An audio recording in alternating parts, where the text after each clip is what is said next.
Brothers and sisters in Christ, in the gospel that we just listened to this morning, we are told that Jesus appeared to his disciples again after the resurrection. You know, it was just shortly after the passion and death of Jesus. And Peter and the other apostles were still stunned about the experience of the cross. If you like, you can call it the scandal of the cross. They were still wondering how their Lord and Master could have died on the cross. They were still wondering what would happen next. And in that cold experience, all of a sudden news came that Jesus is alive, that he has risen from the dead. And before they could know, he appeared to them the first time. But he did not stay. He went away. And the second time he appeared to them again. Afterward, he went away. At this point, the apostles became worried because they were all very well aware of their shortcomings and their failures during the passion and death of Jesus, their master, when he needed them most. Judas, one of his apostles, betrayed him. Peter, who said that I will be with you no matter what the situation, denied him 3 times. And the other apostles ran away. They left him, apart from John, who followed a distance on the way to Calvary. And so it was a time of great regret for them. Everything that just happened came to light for them. They saw their failures. And they regretted how they have woefully failed their master.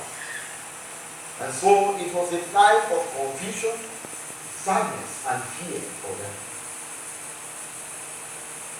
At this time, there was that feeling of helplessness.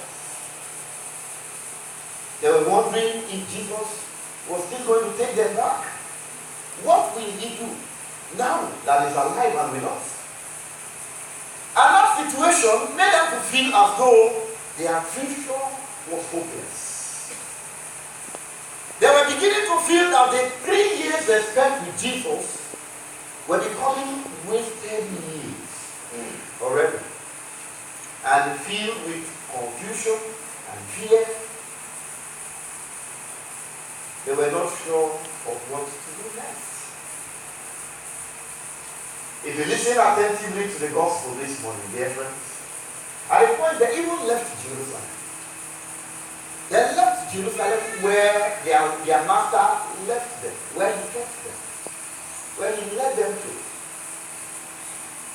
Just like the 2 Emmaus disciples who, after the death of Jesus, were so discouraged and they were on their way going to their place. The other disciples left Jerusalem and went back to their hometown in Galilee. Because the gospel reading this morning said that they were at the Sea of Tiberias when Jesus appeared to them. That Sea of Tiberias is the same as the Sea of Galilee, or the Lake Gennesaret, if you are very familiar with the scriptures. Well, with the Gospels. So it was at that point that Jesus appeared to them at that Sea of Gennesaret, of Galilee, which means that they abandoned the mission which Jesus gave to them, the mission he called them to, and they went back to their former way of life. They went back to fishing. They went back to their old lifestyle. Peter said, I am going fishing. And the others said, we will go with you because we are bored. We don't know what to do. And they went into the boat, took to fishing again. My dear brothers and sisters in Christ, if you remember, the time when Jesus called the apostles to follow him, He called them from the same Sea of Galilee. Because a number of them, Peter, Andrew, James, and John, were fishermen.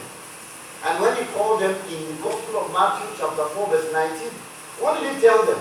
He said, follow me and I will make you fishers of men.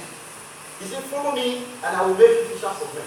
In other words, at that point, Jesus told them that follow me. And from this day, you are no longer going to catch fish. Rather, you will catch men and women for God.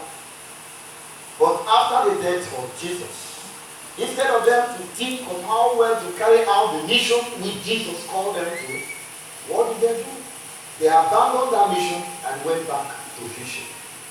No wonder the gospel said that all through the night they toiled and toiled and toiled again, but they caught nothing. These were professional fishermen.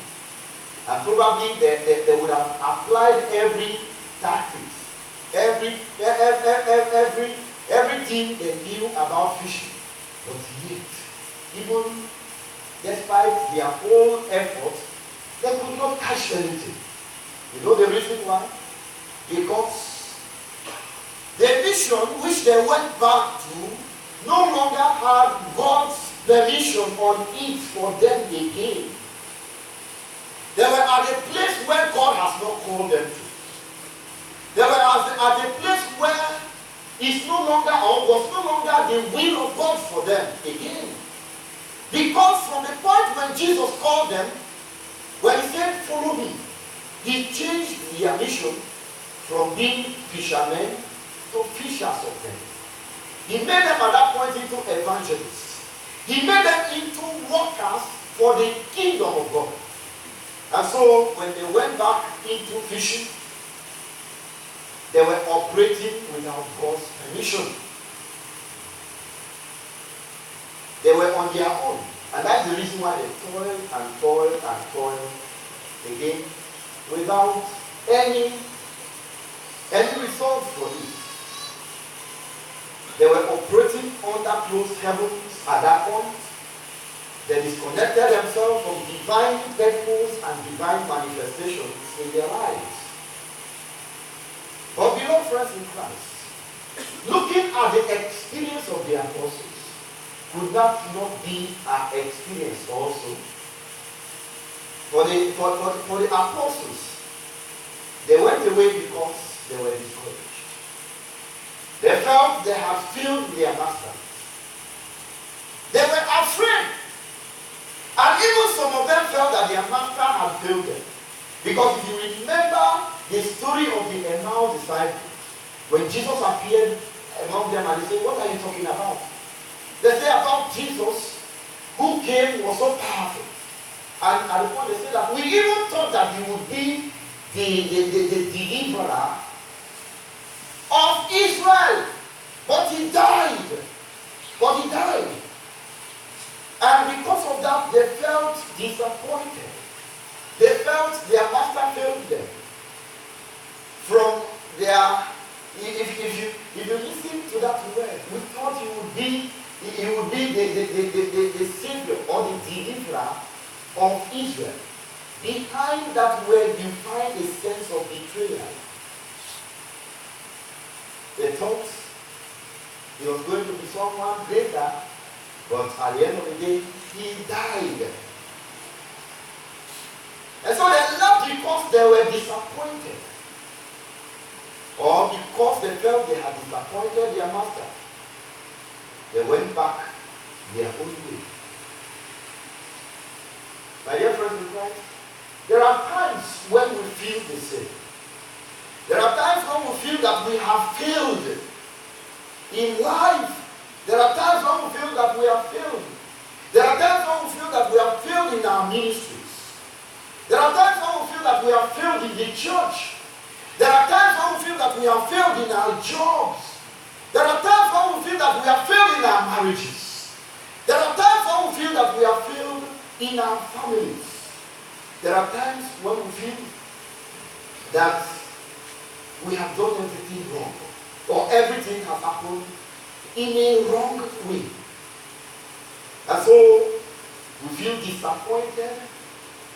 We feel we have disappointed people also, or we have disappointed God. And we begin to feel as if we are not good enough. At those moments, the tendency, dear friends, for us is to run away from where God has called us to. The tendency at those moments is for us to abandon the purpose of God for us. We go to places where we feel we can find consolation. We go back to places where we feel things can become more interesting for us. But at those points, we may find ourselves going back to the wrong places, to where the purpose and the will of God is not for us. And because of that, instead of progressing, we may end up even becoming more frustrated like Peter and his and his companions who went toiling all through the night and nothing worked out for them because they were in a place where God did not want them to be. For the apostles, it was a bad day. They toiled and got nothing. Not even a little fish. All their effort was futile because they were not walking in accordance with the will of God for them at that point. But dear friends in Christ, there is a good news. And what is the good news? That Jesus appeared to them. That Jesus came to them when they were still in that situation. He came standing. He appeared to them to lead them back to their senses. As the word of God will say of the prodigal son. He came to lead them back to the purpose and the will of God for them. He came to redirect them back to where they should be. And so when Jesus came standing, he called on them, friends, have you caught nothing? And when they said no, he said, throw the net on the other side of the boat. And when they did, they followed the little instruction he gave to them. It became a miracle. They caught, the word of God says, 153 fish. Not just small ones, but big ones. It became a change of story for them. It became the beginning of their story of success. When the apostles came to the seashore, Jesus did not begin to scold them. He did not begin to ask them, is this the place where I left you? He did not begin to chide them. He did not quarrel them. What did he do? He was hospitable to them. He called them and said, come and take breakfast. You have toiled through the night. Come and eat something. And when they came, he fed them. And having fed them, he looked at Peter and he called him. Peter, do you love me? And Peter said, no. You know I love you. And what was the response of Jesus? Feed my lambs. He called on Peter again. Peter, do you love me? Peter said, you know that I love you. He said, take care of my sheep. And the third time, he called on Peter. Peter, do you love me? Peter said, yes. You know everything. You know I love you. And what did he say? He said, feed my sheep. You know what Jesus was doing at that point? He asked Peter, do you love me? Peter said, yes, I love you. Then he said, if you love me, then go back to where I have called you. The mission which I have called you to is to take care of my sheep. Go back if you love me and feed my sheep. Go back, feed my lamb. Go back, take care of my flock. Because that is what I called you to. And after he gave that instruction, he told Peter, you know, when you were young, you dress yourself and go to where you want to be. But when you grow old, another person will come, dress you, and take you to where you may not want to be. So at this point, it is not where you want to be, but where God wants you to be.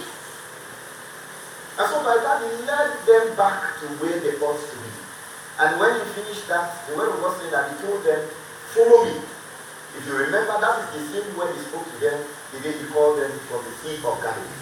He said, follow me and I will make you fishers of men. And when he led them back, when they became convinced of their mission, they were at the place where they ought to be. When they started fulfilling the mission which Jesus gave to them, nothing could stop them. Not even punishment. The word of God says in the first reading that even when they were flogged, they were happy. They were rejoicing for partaking in the suffering of Christ. When they were asked not to preach in the name of Jesus again, they said, tell us, who do you want us to obey? Obedience to God is greater than obedience to man. The will of God is greater than the will of man. So nothing could stop them. My dear friends in Christ, could it be that you have run away from where you ought to be? Could it be that because you feel that you have failed, or people have failed you, you have run away from the purpose and the plan of God for you? There are many people who have run away from their ministry in the church. There are many people who have run away from the church, either because of fear, because of discouragement, because they feel they have failed them, or because they feel they themselves have failed. Some people have even run away from their marriages. Some have run away from their families. But the question is, where you are now, is that place where God wants you to be? If that is not the place where God wants you to be, He's asking you like Peter today. He wants to redirect you and I to where we ought to be. And He's asking us, calling us by name. Lawrence, Michael,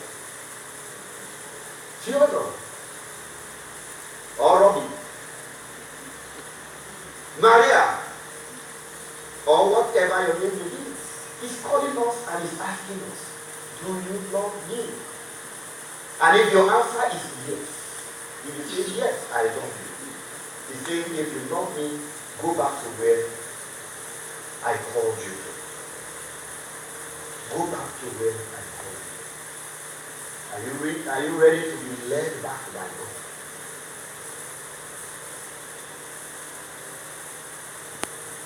The word of God says, go back to where I have called you to. That is the only time we can operate under God's divine direction, and it's the only time we can be truly happy, successful, and great in life.